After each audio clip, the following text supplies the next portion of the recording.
పవన్ కళ్యాణ్ రేణుదేశాయ్ జంట ఒకప్పుడు చూడముచ్చటగా అనిపించేది. ఈ జంటను చూసి మురిసిపోయిన వారు లేరంటే అతిశయోక్తి కాదు. పవన్ కళ్యాణ్ రేణుదేశాయ్ పెద్దలను ఒప్పించి మరీ పెళ్లి చేసుకున్నారు. ఇక పవన్ మొదట విశాఖకు చెందిన నందిని వివాహం చేసుకున్నారు. ఇద్దరికి పొసకపోవడంతో వారు దూరంగా జీవించారు. తనతో హీరోయిన్గా నటించిన రేణుదేశాయ్తో పవన్ కొన్నేళ్ల పాటు డేటింగ్ చేశారు. ఆ తర్వాత ఆమెను వివాహం చేసుకున్నాడు. అయితే పెళ్లికి ముందే రేణు పవన్లకు అఖీరా జన్మించాడు. ఆ తర్వాత ఆద్య జన్మించింది. అయితే పవన్ రేణుల పెళ్లి శుభలేఖ వారి కుమారుడి అఖీరా పేరుతో ముద్రితం అయింది. ఇక కొన్నాళ్ల పాటు పవన్ కళ్యాణ్తో బాగానే ఉన్న రేణు దేశాయ్ ఊహించని విధంగా విడాకులు ఇచ్చింది. ఆ తర్వాత పిల్లలను తీసుకొని పూణేకి వెళ్ళింది. అఖీరా ఆద్యాలను పెంచి పెద్ద చేస్తూ వారిద్దరికీ మంచి విద్యాబుద్ధులు నేర్పిస్తూ వారిని ప్రయోజకులను చేసింది. అయితే సోషల్ మీడియాలో యాక్టివ్గా ఉండే రేణుదేశాయ్ అప్పుడప్పుడు పవన్ కళ్యాణ్ ఫ్యాన్స్ నుండి నెగిటివ్ కామెంట్స్ ఎదుర్కొంటూ ఉంటుంది. అఖీరా ఆద్య గురించి కామెంట్స్ చేస్తున్న సమయంలో పవన్ కళ్యాణ్ ఫ్యాన్స్ ప్రతిసారి తమ అభిమాన హీరో ప్రస్తావన తీసుకురావడం, దానికి రేణుదేశాయ్ ఫైర్ అవడం మనం చూస్తూనే ఉన్నాము. ఇటీవల రేణుదేశాయ్ చేసిన ఓ పోస్ట్ కింద "మీరు దురదృష్టవంతురాలు మేడం" అని ఓ నెటిజన్ కామెంట్ చేశాడు. దానికి వెంటనే స్ట్రాంగ్ రిప్లై ఇచ్చింది రేణుదేశాయ్.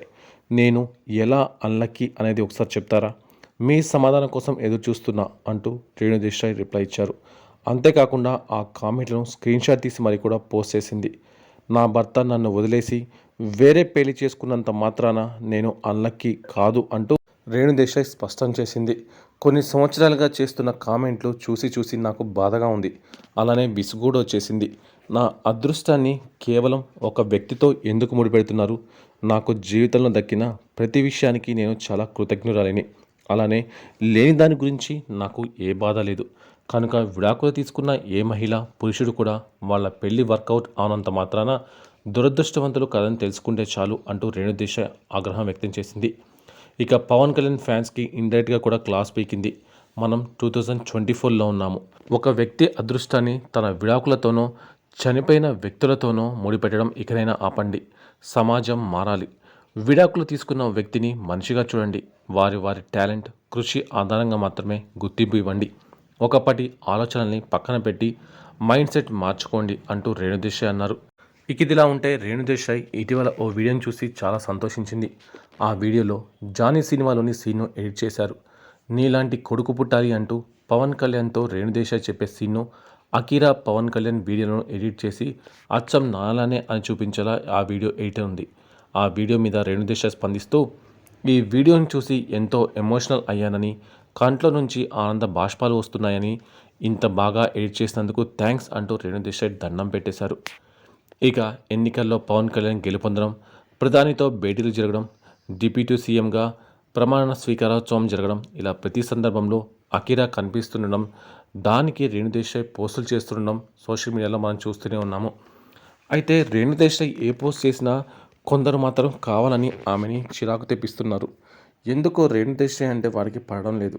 ఆమె పెళ్లి విషయం ప్రస్తావన తీసుకురావడం, లేదంటే పిల్లలను విమర్శించడం, అలానే ఇతర విషయాల్లో కూడా రేణుదేశాయ్కి విసుగు తెప్పిస్తున్నారు. ఆ మధ్యకాలంలో అఖీరాని కూడా కొందరు కావాలని ట్రోల్ చేశారు. ఆ సమయంలో రేణుదేశాయ్ తీవ్ర ఆగ్రహం వ్యక్తం చేసింది. "నా పిల్లల జోలికి వస్తే అంతు చూస్తాను" అంటూ కూడా ఓ రేంజ్ వార్నింగ్ ఇచ్చింది. ఇక అది కాకుండా ఆద్య తన తల్లిపై జరిగిన ట్రోలింగ్ చూసి చాలా బాధపడినట్లు కూడా రేణుదేశాయ్ తన పోస్ట్ ద్వారా తెలియజేసింది. ఇక రేణు తనకు చేతనైనంత సాయాన్ని చేస్తూ జంతు ప్రేమను కూడా చూపిస్తున్నారు. ఈ పని క్రెడిట్ కూడా పవన్ కళ్యాణ్ ఖాతాలోనే వేయాలని కొంతమంది అభిమానులు చూశారు. ఆ టైంలో రేణుదేశాయ్ కోపము కట్టలు తెచ్చుకుంది. "పవన్ కళ్యాణ్ భార్య కదా, పవన్ కళ్యాణ్ లానే గోల్డెన్ హార్ట్" అంటూ కొందరు నెటిజన్లు కామెంట్ చేశారు. దానిపై రేణుదేశాయ్ ఆగ్రహం వ్యక్తం చేస్తూ "పెట్స్ మీద నాకున్నంత ప్రేమ ఆయనకు లేదంటూ రేణుదేశాయ్ అన్నారు. అలాంటి కామెంట్ విన్న తర్వాత పవన్ కళ్యాణ్ ఫ్యాన్స్ ఎలా రియాక్ట్ అవుతారో అందరికీ తెలిసిందే. ఆయనకు జంతువుల మీద ప్రేమ లేదా అని రేణుదేశాయ్ని తిరిగి ప్రశ్నించారు. "మీరు అలా మాట్లాడకూడదని, మీరు ఇంకా ఆయన పిల్లలకు తల్లి అని, ఆయన రెస్పాన్సిబిలిటీ మీ మీద ఉంటుందని" ఏదేదో లెక్చర్స్ ఇస్తూ పోయారు. ఆ కామెంట్స్కు కూడా రేణుదేశాయ్ తనదైన శైలిలో సమాధానం ఇచ్చింది. "నేను ఆయన భార్యని కాదు. ఆయన రెస్పాన్సిబిలిటీ నా మీద ఎందుకు ఉంటుంది? నేను ప్రేమించినంతగా యానిమల్స్ని ఆయన ప్రేమిస్తాడని నీకెలా తెలుసు? ఈ 55 ఏళ్లలో జంతు సంక్షేమం కోసం ఆయన చేసింది ఏంటి? కనీసం ఆయన ఇంట్లో పిల్లులు, కుక్కలు వంటివి కూడా కనిపించవు. అందుకే దయచేసి మీ లెక్చర్స్ నాకు ఇవ్వడం ఆపేయండి. ఇన్నేళ్లుగా నన్ను తిడుతూనే ఉన్నారు. ఇక ఆపేయండి. మీరంతా ఎప్పుడు మారుతారు, ఎప్పుడు ఆగుతారు? అనాలోచితంగా అనే కామెంట్లు నన్ను ఎంతగా బాధపెడుతున్నాయో మీకెందుకు అర్థం కావడం లేదు అంటూ రేణు దేశాయ్ చాలా ఆవేదన వ్యక్తం చేసింది. ఇక పవన్ కళ్యాణ్ నుండి విడిపోయిన రేణు దేశాయ్ ప్రస్తుతం సింగిల్గానే ఉంటుంది. ఆమె రెండో పెళ్లిపై అనేక వార్తలు వస్తున్నా దానిపై క్లారిటీ అయితే రావడం లేదు. ఈ మధ్య రేణు దేశాయ్ తాను కూడా రెండో పెళ్లి చేసుకోబోతున్నట్టు హింట్ ఇచ్చింది. ఇన్ని రోజులు పిల్లలు చిన్నగా ఉండడం వల్ల పెళ్లి చేసుకోలేదని, ఇప్పుడు వారు పెరిగి పెద్దయ్యారు కాబట్టి నచ్చిన వ్యక్తిని, ప్రేమించిన వ్యక్తిని పెద్దల సమక్షంలోనే పెళ్లి చేసుకుంటానంటూ రేణు దేశాయ్ కామెంట్ చేసింది. ఆ సమయంలో కూడా పవన్ కళ్యాణ్ ఫ్యాన్స్ ఆమెని ట్రోల్ చేశారు.